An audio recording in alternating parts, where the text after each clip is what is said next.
What is going on, everybody? Welcome back to the channel, and today it's time to do a spoiler review of Spiral. I'm going to get deep into this film, so if you haven't seen it, this is your spoiler warning. I've already done a non-spoiler if you want to check that video out, and I've also done reviews on every single film in the Saw franchise. But now we're jumping into Spiral, a film that, for the most part, I was happy with. There's just one major negative, and I talked about it in the non-spoiler without giving big spoilers, but here I'm going to give big spoilers. The movie opens up at a 4th of July parade with fireworks. It's actually pretty cool. Boom, a firework hits right to open the film. And yes, it's different, but I expect this film to be different. And like I said, it is very, very different as far as tone, music. There's musical selections you would never have heard in any of the original Saw films, but it's okay because it's a totally new chapter. There's no more Jigsaw, no more John Kramer. We're going in a totally new direction. It just takes place in the same universe.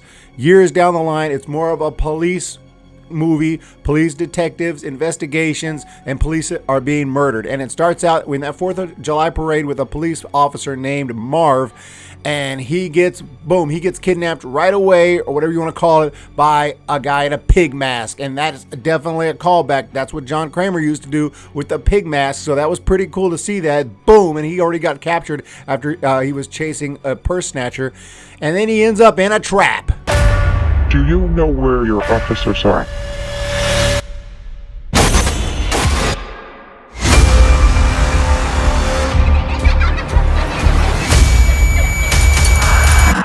So let's talk about this very first trap where he is in a subway right there on the train tracks. You can already figure out what's going on here. He's going to get destroyed by a train if he doesn't get out of this trap, in which he is. It's a pretty gnarly trap. It's pretty crazy. His tongue is grasped by some kind of big machinery, and yeah, he needs to basically, though, it's not a big issue, I mean, I guess, but I just don't understand, because all he had to do really was jump off the thing. Some traps I feel like are harder to win than others, and when all you have to do is you press a button, yes, you know something terrible is going to happen, and it's going to be extremely ridiculously painful, but at least you don't have to technically do it to yourself other than just jumping or pressing a button and then it happens to you.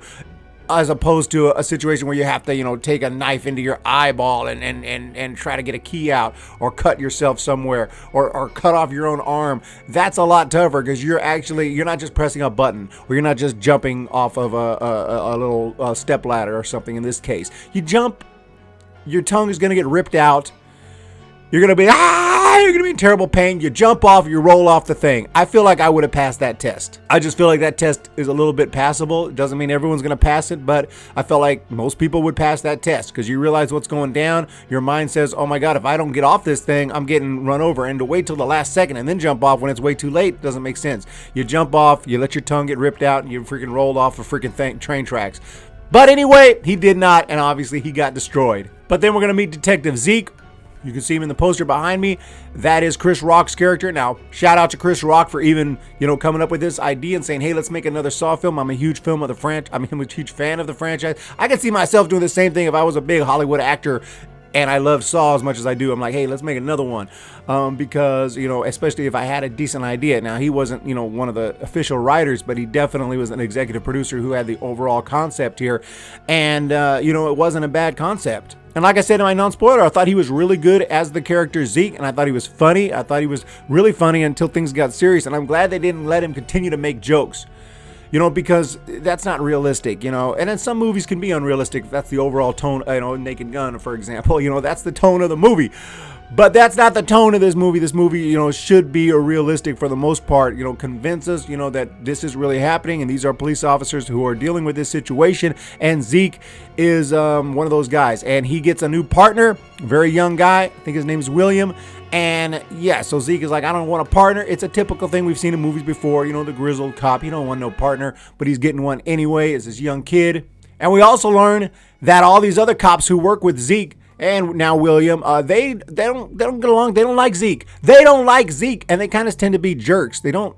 A lot of these cops are complete assholes. And I'm watching this movie, and it even crosses my mind, like, I wonder, is this some kind of social commentary movie? Because these movies like to do that nowadays, and obviously with everything that's going on in the world. But then again, I'm like, but this was written prior to 2020, even filmed prior to 2020. So I'm not gonna I'm not going to go there. Hopefully it's not like, Cops Are All Pieces of Shit movie. And it didn't really turn out that way. Although I will say a lot of the cops are pieces of shit in this movie. And a lot of cops are pieces of shit in the real world. But a lot are not. A lot are great people. So, you have a mixture here as well. Chris Rock is a good guy. He did the right thing in a certain situation.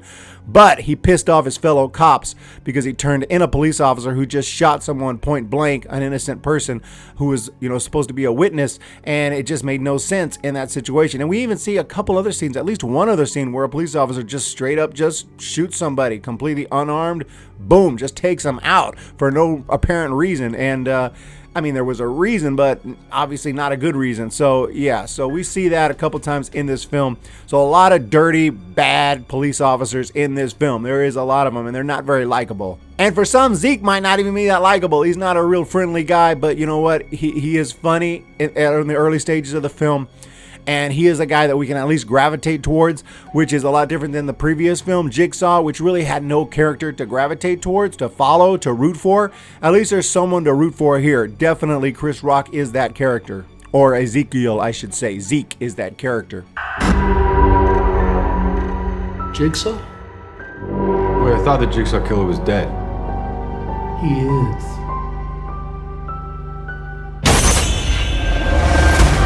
Find him. They're hours, not days. How can I catch this guy? If there's nobody on the force, I can bust! You can't do this alone.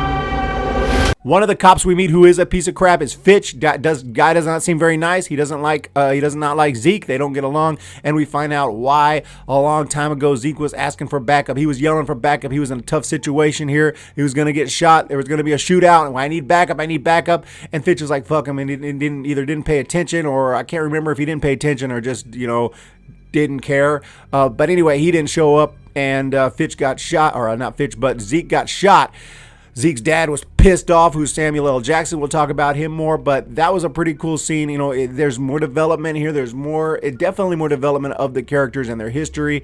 And, we didn't see that. We don't see that a lot in Saw. So this film does go into that, and we get to, figure out, what makes these guys tick, why they're pissed off at each other, why they're the way they are.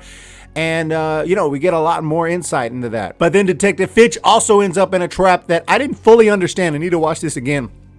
But I believe the concept was he got to pull off his fingers or he's going to drown. And it looked pretty crazy, but I didn't really understand what he was supposed to do. Just pull really hard till the fingers come off. Like, that's pretty hard to do. I didn't really get this one. I have to watch it again. I think I missed something. But ultimately, he doesn't pass, not surprisingly. Drowns, dies somehow. Or doesn't drown, but gets electrocuted. That's what it was. He got electrocuted, and he died. So he is dead in the water. They find Fitch. And some people even suspect Zeke because of their past history, that maybe he's behind all this. Up to this point, I'm feeling good. Like, I'm feeling this. This movie is not that bad at all. This is really good. It's got a nice tone. It's different, but still cool.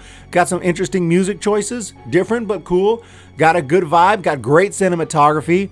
Overall, it's pretty good. There's some dialogue that, expository dialogue that I thought was a little not the best. Could have been written a little better. There's a point where Zeke is arguing with his boss, Angie, and they keep yelling back and forth to give us information. He's like, "Man, I've been on the force for this many years, and I went through this and this and this." And she's like, "Well, I'm dealing with this and this right now, and I got this on my plate." And he's like, "Man, I'm such and such years old, and I got this, and I've done this." And she's like, "Well, me, I'm this and this and this." And so it's giving us all this information.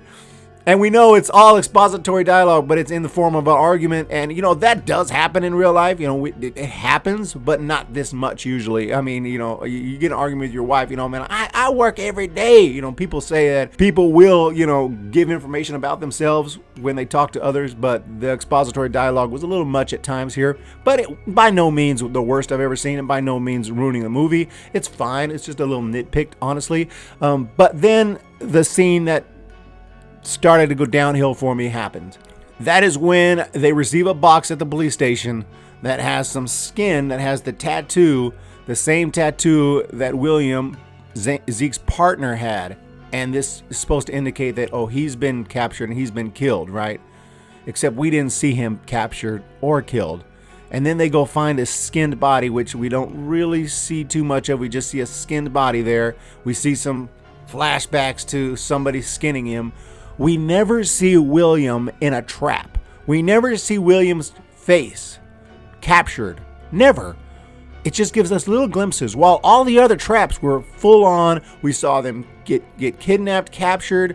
We saw them have their choice, listen to the tape, which, by the way, the voice is completely different. It's going to be a little jarring. It's very high pitched. It sounds nothing like the Jigsaw voice. This is a different voice. He's a different killer. He's taken a different approach slightly, very influenced by Jigsaw, but obviously he's got his own thing. So it's not a plot hole at all. It's just a little jarring, so, be ready for that. But obviously, it didn't bother. It's a little creepy. It is a little creepy. Not as cool as the original, but it's a little creepy. So I don't hate it. It gives this movie its own little thing. So it's fine. It doesn't piss me off like maybe the Chucky voice in Cult of Chucky being completely different. That was annoying. But back to William, the partner, we don't see him killed. What does that tell you? What does that tell you right when that happens? Right when that scene passes and you're like, uh-oh, when you see the tattoo, you're like, uh-oh, that's William. That's William? That's Zeke's partners. Uh-oh, has he been captured and killed? Or is this to throw us off? And then they go and show the body that's been skinned, and they don't show the flashback. They don't show the capture. They don't show anything else. And we just move on and are supposed to assume William's dead now. That's the killer. Thanks, guys. Thanks for giving it away. William's the killer, and this is with like an hour of runtime left, maybe more, maybe less. It's got quite a bit of time left, and I'm just sick to my stomach from here on out. I really was. I had a hard time enjoying the film, knowing how it was going to end. And you could say you didn't know. I did know. I was 99.9% sure because they weren't trying to. I can tell when they're trying to put us off the trail. They think, first of all, Hollywood thinks we're stupid. Let's just put that out there. Hollywood thinks we're idiots. So they don't think that we're going to, that wasn't like a trick to throw us off the scent, because they don't think that we're going to catch on to that. They think we're just going to assume William's dead. Oh, I guess William's dead. Let's keep on going here. No. William's the guy. And William's the one guy who wasn't an asshole, didn't have some kind of bad past. There was really no reason to kill him, and there was just no reason to not show it if he was going to get taken and get killed. There wasn't no reason not to show another cool trap other than it wasn't him. I mean, it was him. He was the killer. It wasn't him who got killed. He wasn't him who got skinned. He is the killer. And it was so blatantly obvious. And it was also obvious that this wasn't a trick to throw us off. It was William. It was going to be William, and it was William. All available units, officer down. That was just a diversion to get us out of the precinct. I need everyone on this case. It could be anywhere. It could be anyone. We're gonna tear this city apart. I'm a little spin like a spiral.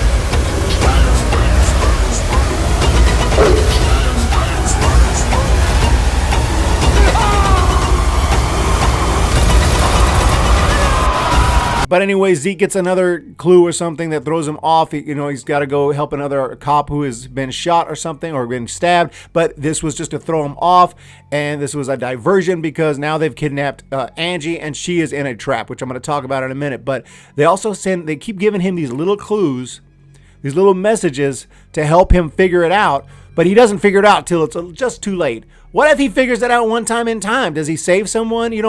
This movie does have that similar thing of everything goes exactly according to the killer's plan. It's not as big of an offender as Jigsaw, but yeah, he puts out a clue, and I think it's like, I'm going to take your head, okay?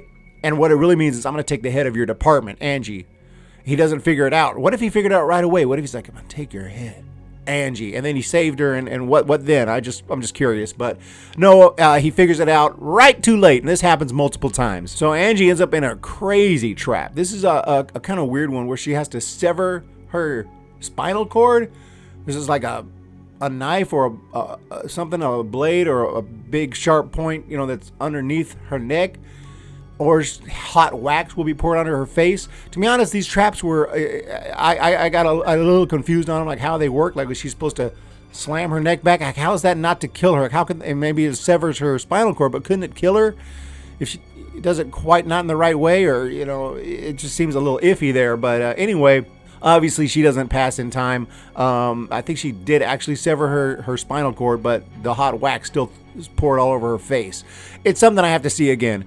But ultimately, she died. She failed the test, or she passed and died anyway. I'm not really sure, but she died, and the hot wax poured all over her face. It was pretty gnarly. It was pretty crazy, but I didn't think it was one of the best traps, and I'm really confused on how you could be so sure that she'll just sever her spinal cord and won't die if she does indeed, try to sever her spinal cord. But it is what it is. That trap, didn't really fully understand. It wasn't my favorite, but pretty crazy traps. I'll give them that. They're not the best traps in the franchise. I didn't think they were, but they're pretty crazy. But there's another trap that, this time Zeke gets captured. Zeke gets captured, yes, and so does a guy named Pete, another former partner, another former officer who also shot someone for no reason, just killed someone out of nowhere. Like, there's a lot of these cops here in this precinct who just like to just kill people. There's some effed up cops here. Anyway, it is what it is. I don't understand how it's like to be a police officer and how that works, but I would think if some other police officer, just straight up murder someone, that you should be able to, report that and turn them in and not be a completely, hated in your within your peers. But whatever. If you're a police officer, let me know down below if that makes sense. Let me know down below if you're a police officer who happens to be seeing this video.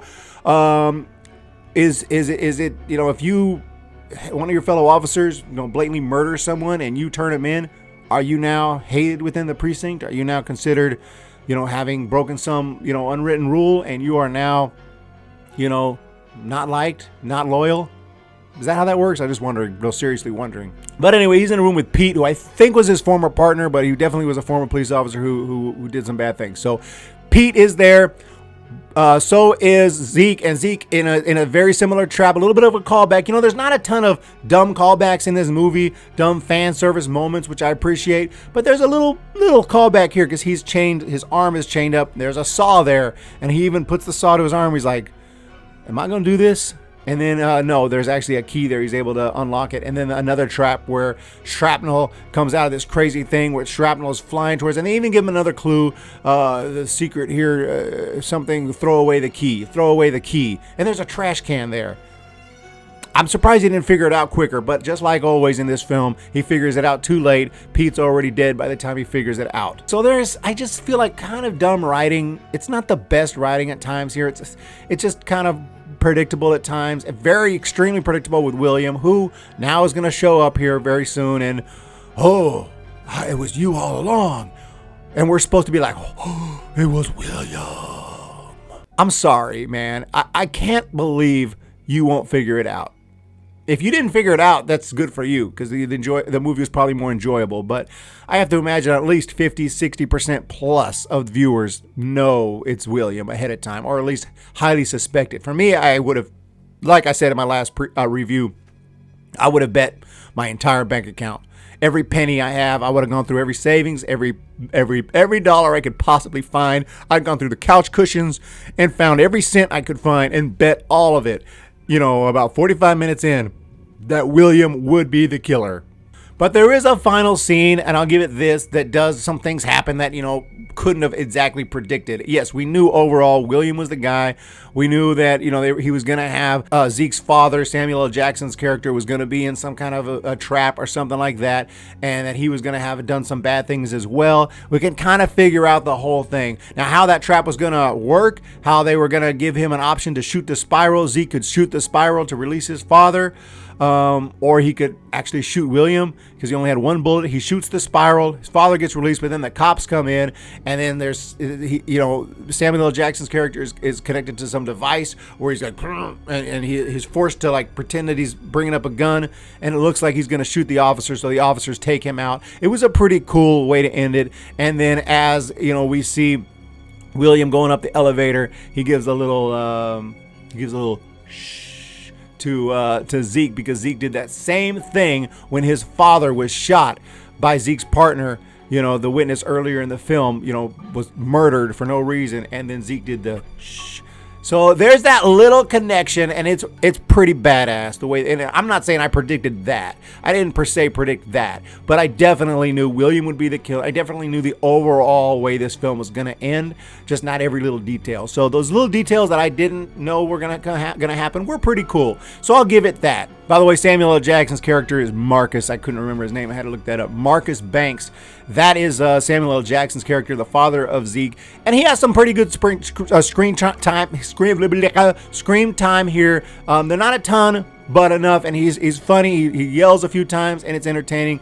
Just cool to see Samuel L. and Chris Rock, and I thought he did a pretty good job. Some might say his acting wasn't always the best, but I enjoyed it. And this guy is the one who brought Saw back to the big screen, and I'm so happy.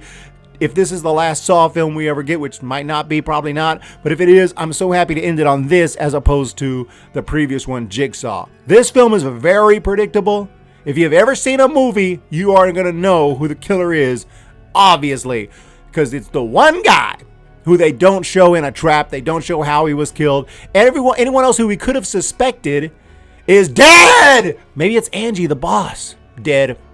Maybe it's these assholes he works with. They're dead. We watched them die. If they really wanted to trick us, they should have shown everyone die, or they should have shown a few, 2 or 3 of them don't show their death. But they don't think we're that smart to figure it out. But if they gave us some credit for our, own intelligence, then maybe they would say, hey, let's make 2 or 3 of them and don't show the death. That way there's at least some options out there. Or let's show all their deaths, but we'll make it so somehow, even though you watch them die, they're still alive. Somehow. Something else. I don't know. I'm just spitting here. Something else where it wasn't so damn obvious. That to me is a major, major flaw in this movie. This is a Saw movie. At the end of the day, we have to be surprised at the end. It has to be a surprising twist we don't see coming. And this is the biggest offender in the franchise, even worse than Jigsaw. Yes, Jigsaw, I suspected Logan, but I wasn't 100% sure it was going to be Logan. I really wasn't. I was like, I think it's Logan. I'm pretty sure, but I wasn't. I wouldn't have bet my entire life savings. But on this one, it was a no-brainer. It was going to be William the entire time. So guys, that's pretty much my thoughts on the film. Like I said, overall a good vibe, good cinematography, much better acting, much better overall presentation. And I was into this film. I love going back to the detective story. Look, I mean, it is what it is. There are precincts with some piece of shit cops, and this one has a lot of them. There is a good character. Overall, he's a good guy, and that's Chris Rock's character, Zeke. We follow him, so there is some things that I like about this film with Zeke, following him, having someone to root for, and trying to figure out who's doing these traps. The big issue is we already know who's doing these traps. We know who's doing these traps pretty much 20 minutes in, certainly 45 minutes in, after they've already shown him getting skinned. Apparently him getting skinned, it wasn't him at all. We knew that. It was so obvious, blatantly obvious. If they had not made it so obvious, if they had not made the twist so obvious, this would be a great film. Instead, I'm going to say it's good, not great.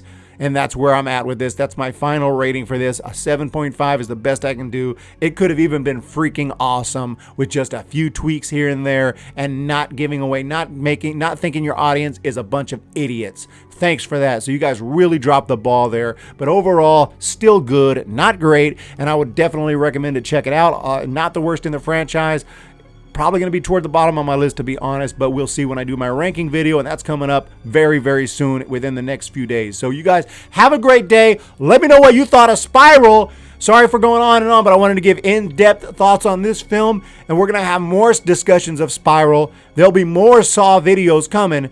I don't care if 5 people watch. They're coming! So just be ready. You guys have a great one. We'll talk to you next time.